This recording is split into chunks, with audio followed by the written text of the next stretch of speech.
The Prison Boss Narcissist, Lieutenants in Action.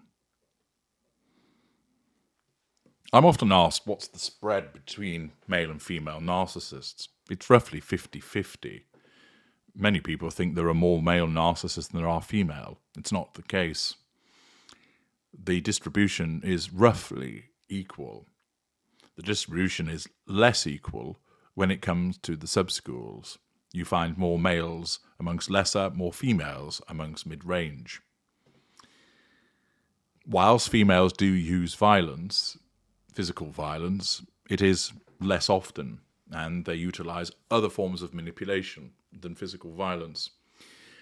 But the prison boss narcissist, who I've spoken about before, back in February and March, and I'd encourage you to watch those videos, the prison boss narcissist, the Prison Boss Narcissist School and Cadre, the Prison Boss Narcissist Seducer, and the IPPS Speaks Parts 1, 2, and 3, so that you can understand more about a female narcissist that's physically violent, the various narcissistic indicators that determine what she is, and also the impact that was had upon the male victim, her former husband. She's back in the news again, but this time it's in relation to her lieutenants. Some people use the term flying monkey. I don't like that, and if you want to know why, I'd encourage you to go to the Knowledge Vault, link in the video description, and obtain the truth about flying monkeys. You'll be somewhat surprised. Instead, I talk about members of the coterie and lieutenants. Members of the coterie are generally supporters of the narcissist, who will help the narcissist to a degree, but they have not bought in to the wholesale mantra of the narcissist to the extent that a lieutenant has. The lieutenant is a step above the coterie member. The lieutenant is seen as the able doer of what the narcissist requires, more proactive, more defensive with regard to the narcissist. Sometimes this is because the narcissist has manipulated them with reward or threat. You better do this or else. If you do this for me, I will allow you this. In some instances, the lieutenant, enamored with the narcissist, does things of their own volition. They do so out of a sense of loyalty to the narcissist. Sometimes it might be familial loyalty, spousal loyalty. Sometimes it's because that lieutenant has a sexual attraction towards the narcissist. Sometimes they feel a sense of obligation because they're a colleague or a friend.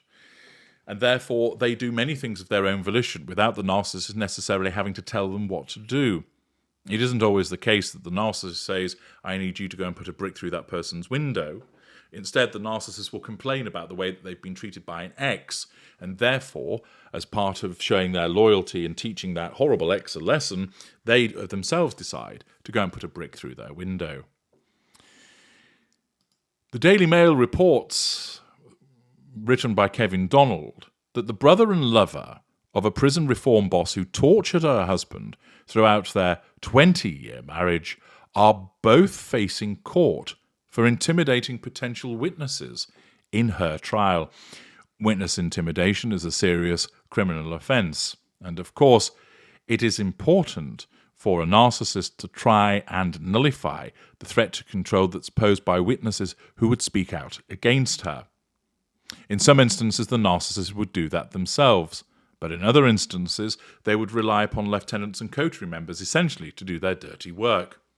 Sometimes it's done at the direction of the narcissist, otherwise it's more subtle. The narcissist pity plays or complains about the way that they're being treated or how this person is a problem, planting the seed with the lieutenant for them to do something about it. Cherie Spencer, age 45, of Budworth, East Yorkshire, was jailed for 4 years for a campaign of violence and sexual humiliation against her husband, Richard, in the worst case of controlling and coercive behaviour the judge had ever seen. Now Spencer's brother, Sean McCann, and her lover, Adrian Taylor, are both to go on trial in separate cases of allegedly trying to warn off witnesses who might have been called to give evidence against her. Her brother is a non-intimate secondary source. Her lover is either the new intimate partner primary source or an intimate partner secondary source, most likely primary. Note, how Mr. Spencer, having removed himself from this abusive and toxic marriage, wrenches himself out as the intimate partner primary source, thus becoming former.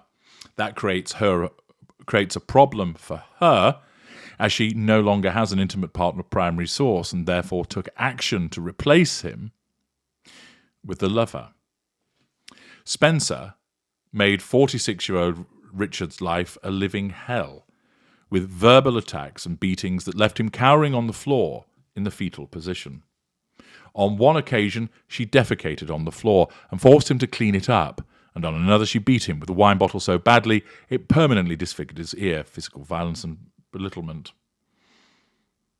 In furious tirades, ignition of heated fury, she would call him a tiny cunt. Invalidation, insult, fat boy, a pussy, and dum-dum, and cause bruises and scratches that he would need to cover with makeup before going outside. For years, he secretly recorded video and audio of his wife's attacks on him, and when police came involved, he handed over 43 images of his bruised face, taken on different dates following assaults he had suffered. Adrian Taylor, 52, of Market Waite in East Yorkshire, will appear at Hull Crown Court accused of witness intimidation. No plea has yet been entered in his case. He is accused of trying to menace his former partner, Caroline Grant, who he believed may have been called to give evidence against Spencer. Spencer's brother, Sean McCann, 44, of Rugeley, Staffordshire, will appear at Cannock Magistrates on June the 12th, accused of intimidating a witness, Mr. Spencer, on October the 10th last year. As it turned out, no witnesses were actually needed because Spencer, a senior prison service manager who bragged of a friendship with Boris Johnson, pleaded guilty to all charges. She admitted assaults against Richard and controlling and coercive behaviour across the duration of their relationship, which began in 2000 and led to marriage in 2009. They split in 2021 when Richard could no longer hide the appalling abuse he had suffered at her hands. In February this year at Hull Crown Court, Spencer admitted 3 counts of assault causing actual bodily harm and controlling and coercive behaviour. Sentencing, Judge Kate Rayfield told Spencer, "This is the worst case of controlling and coercive behaviour I have seen." She described how she had sat through 2 hours of video and audio recordings of Spencer hurling hateful abuse at her husband. Judge Rayfield said, "In one of those recordings it is clear you had defecated on the floor. Your husband can be heard scrubbing while you are heard to say to him, 'I made you do that. All I asked you to do was go to the shop.' I watched as you spat in his face time and time again and called him bitch, tiny cunt, and skank and insulted members of his family.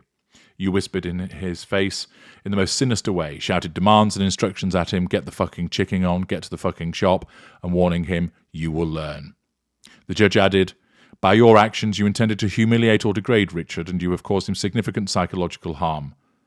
Richard Spencer was a vulnerable victim, isolated from his family and trapped financially." A recap there, of course, of the various manipulations and abuse that she meted out against him, but also how 2 of her lieutenants became involved in order to try and protect her, to prevent a conviction, ultimately not needed because she pleaded guilty. You might wonder, why would a narcissist plead guilty to the charges? Ordinarily, would they not deny them?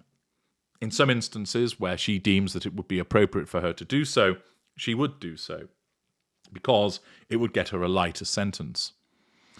And in the circumstances, she asserts control by agreement, acquiescing to the charges against her, but doing so believing, I will get out sooner. She doesn't truly accept that she's guilty. Once again, it's a form of manipulation to enable her to assert control by nullifying a greater threat to control, namely a longer sentence. I'm H.G. Tudor. Thank you for listening.